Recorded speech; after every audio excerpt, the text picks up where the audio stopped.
Maintenant, Québec est prêt à payer cher pour pallier la pénurie d'infirmières et les convaincre même de revenir dans le réseau, mais il y a des solutions qui existent tout près de nous. Par exemple, à l'hôpital juif de Montréal, il n'y a pas de temps supplémentaire obligatoire. Alors qu'à plusieurs endroits, les infirmières se plaignent de faire beaucoup de temps supplémentaire obligatoire, à l'hôpital général juif, cette mesure n'existe pratiquement pas. On est capable, je dirais, dans 98 99 des cas, là, d'éviter le temps supplémentaire obligatoire. C'est vraiment une mesure d'exception. Est-ce que tu fais du temps supplémentaire? Des fois. Par choix? Oui. Jamais imposé? Non.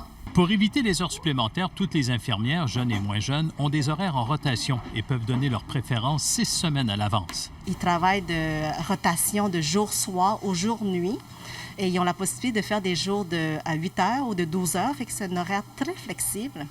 On a aussi la chance de concilier la famille et travail, études. On a beaucoup de jeunes étudiants. On n'utilise jamais d'agence privée. Donc, il y a un bassin d'infirmières et d'infirmiers qui est suffisant pour combler les besoins. Les jeunes infirmières sont suivies de près le jour par des conseillères qui sont continuellement sur les étages pour les aider et les encourager. Alors que les centres hospitaliers s'arrachent littéralement les infirmières, ici, on a réussi à en embaucher 200 durant l'été. Dis-moi, quand est-ce que tu penses que tu vas être disponible pour ton entrevue?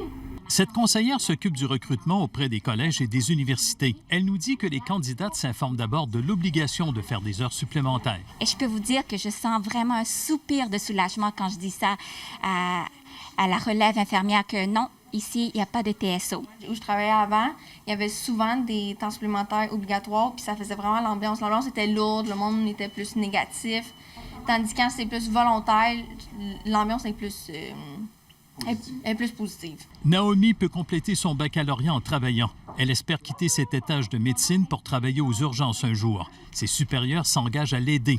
Le respect fait une grande différence. C'est un modèle qui nous convient bien, qui est ancré dans une culture qui est là depuis de longue date.